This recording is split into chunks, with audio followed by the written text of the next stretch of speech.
Bonjour tout le monde, merci Marie-Odile de me permettre ce petit temps de parole.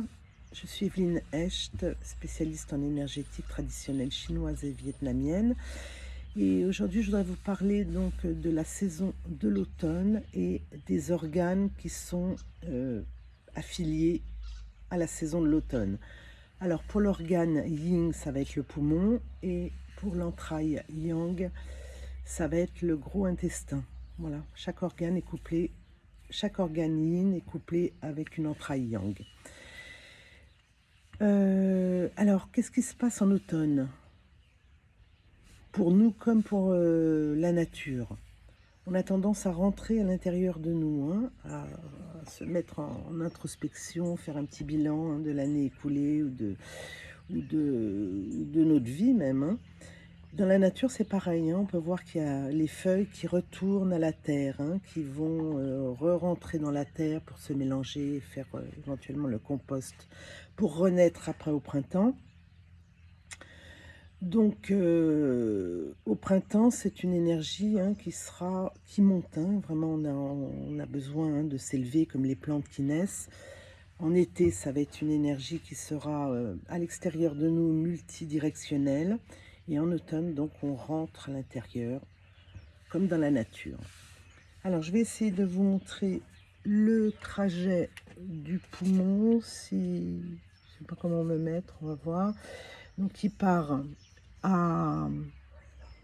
au premier espace intercostal, et puis il va passer là, sur le pli du coude externe. Il va longer dans l'artère, passer là et se terminer aux 11 poumons.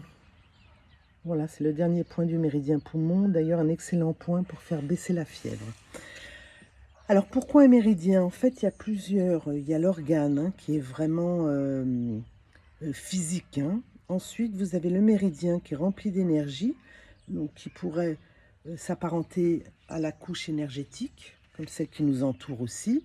Et puis, vous avez l'aspect aussi spirituel de l'organe. Tout ça, c'est différentes couches, hein. Donc, dans un méridien, il y a beaucoup d'énergie, il y a des points spécifiques pour pouvoir manipuler cette énergie, voilà, en enlever s'il y en a trop, en remettre s'il n'y en a pas assez, enfin, ça c'est plus compliqué.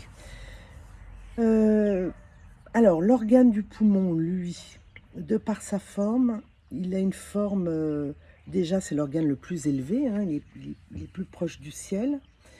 Et c'est pour ça qu'on dit que le poumon, c'est un organe qui est très pur et il aime se nourrir de spiritualité, hein, de pureté, on va dire. Et il a une forme donc comme de bouclier, hein, une forme ombrelle, et il va défendre, parce que c'est un défenseur. Il va déjà protéger le cœur, parce qu'il travaille main dans la main, et il va protéger tous les organes qu'on peut avoir en bas, hein, de ces lobes, hein, de cette ombrelle. Et le poumon, sa fonction, c'est vraiment le bouclier du corps.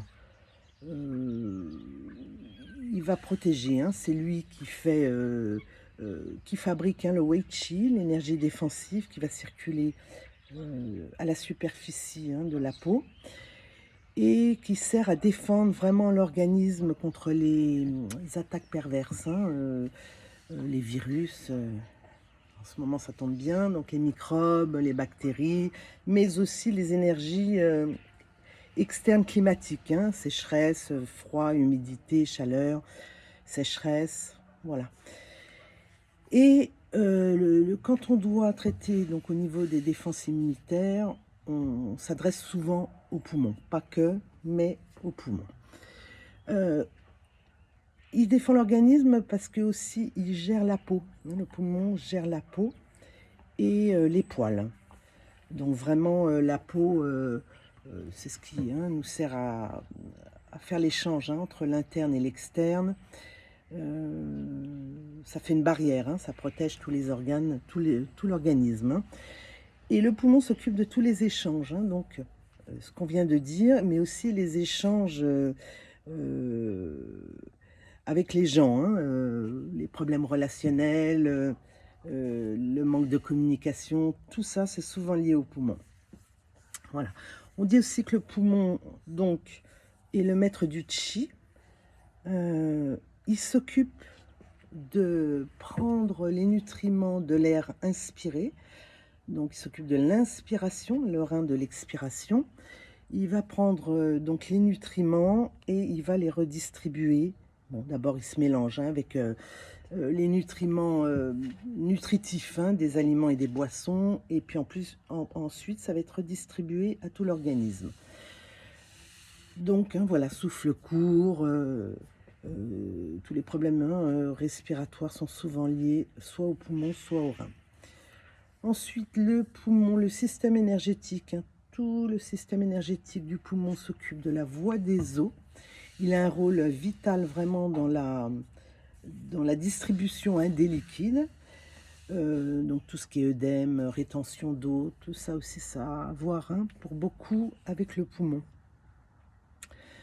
Alors ensuite, on va parler, hein, de l'émotion liée au poumon. Donc ce sera la tristesse et le chagrin. Quelqu'un qui est souvent, hein, dépressif, qui est mélancolique, hein, il aura une énergie du poumon qui sera faible. Beaucoup de fatigue, hein, donc de ce fait, puisque le poumon, c'est lui qui distribue l'énergie à l'ensemble du corps. Voilà, et bien écoutez, à bientôt et ben merci de m'avoir écouté. Bye bye.